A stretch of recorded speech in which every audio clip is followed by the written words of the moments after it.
because it has to have to do with a planetary alignment. You see, the Earth has naturally occurring natural stargates on them. And I know that some of you might not believe this, but there is so much evidence, and we're going to go through some of that. There are natural stargates, and you actually can time travel. So there's a very important reason why the ancients were building things like Stonehenge and the pyramids. This is not just to entertain themselves and to build a tomb for the dead pharaoh. Okay, it's much more than that. So I read this book when I was 7 years old, and in the book we have descriptions of experiments in ESP between Harold Sherman, the author, and Sir Hubert Watkins, who was an Antarctic explorer. They documented some fantastic telepathy experiments. In one case, Sherman is sitting there in his room in LA, and he's tuning into Watkins, and he gets this pain in his head, and it hurts a lot. And so he writes down, okay, pain in the head.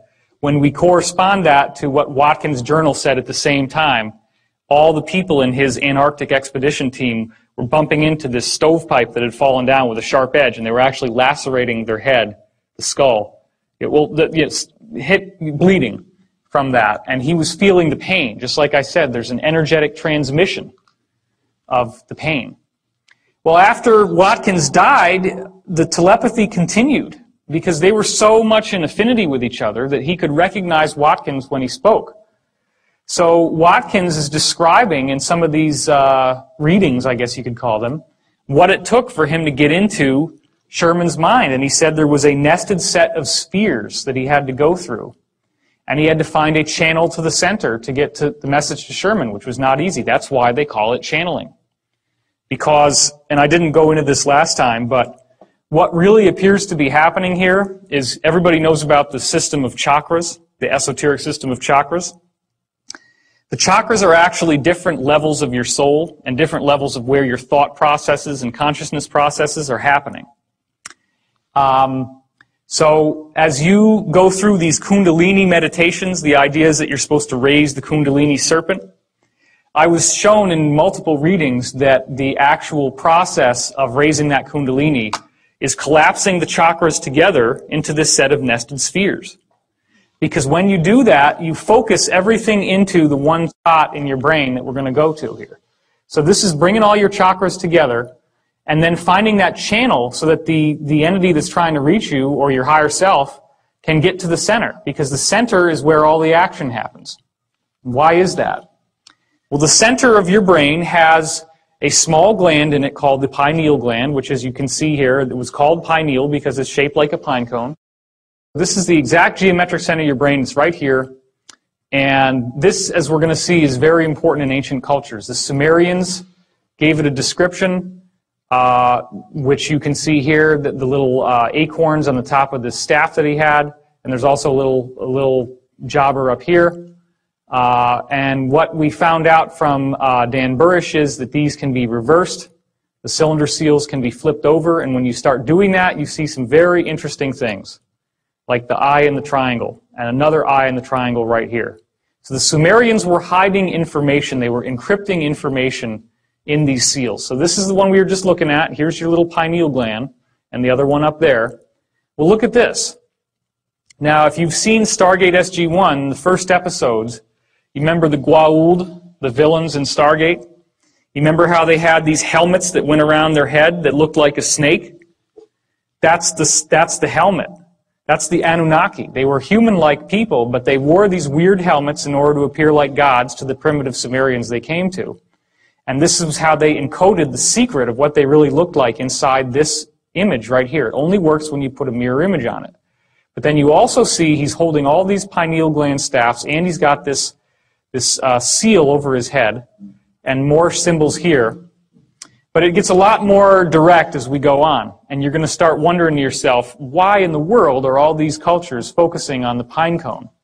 This is Osiris, the lord of the underworld in Egyptian mythology. This is his staff, which, as we now know, this is the raising Kundalini, the serpent, but it also represents DNA. And there on the top, as the Kundalini rises, what are they looking at? They're looking at the pine cone. That's the junction point where all this energy comes together. Now, King Tut has this Kundalini serpent actually going through his head.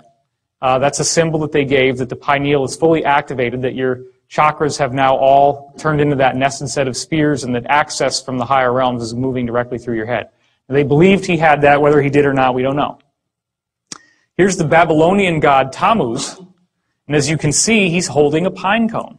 So once again, he's a very powerful god from that tradition, and you're seeing the same type of symbolism coming through. Then you go over into Hinduism, the goddess Shiva, the goddess of destruction, the breaking down of the old to purify the way for the new. What does her head look like? What does that hair look like? It's another pineal gland. And you've also got the redundancy with the symbol of the third eye, and you've got the serpent wrapped around her head.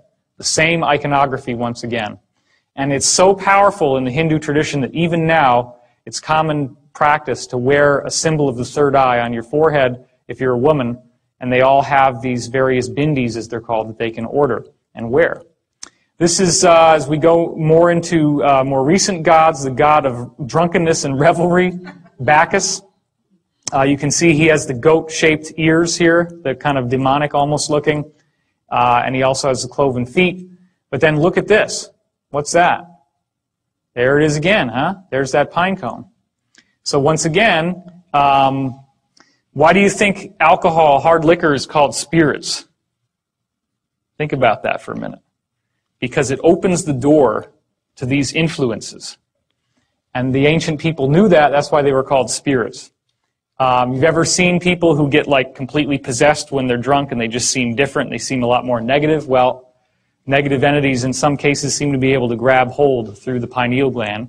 And so they knew about all this. They knew that drunkenness and revelry opened up the pineal. That's why he's got it on the top of his staff.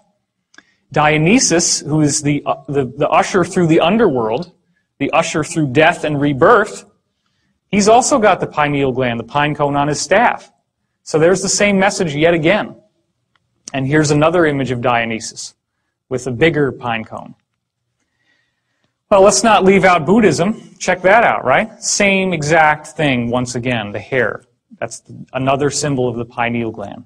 And even the fact that it looks like a pine cone with these little, the way that they braided their hair. I mean, all this was done deliberately to honor the pine cone.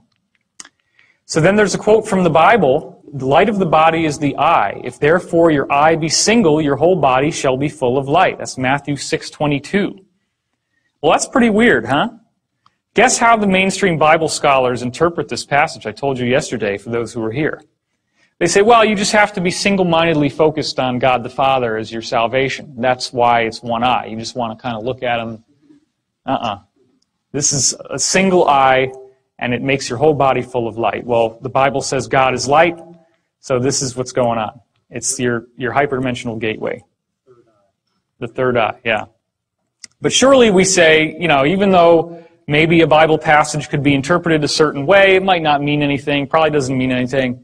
Surely the Vatican wouldn't follow something like this. That'd be silly. There's never any public acknowledgement of it, or do they?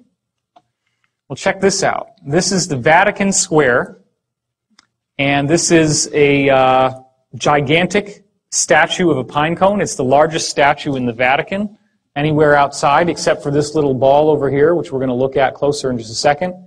Notice the peacocks, which have a very kind of Egyptian feeling to them, like the ibis, right? The Egyptian ibis. It's a very similar type of bird. And what's this all about? What's that look like to you? Aha, that's an open sarcophagus, just like in the King's Chamber or the Great Pyramid.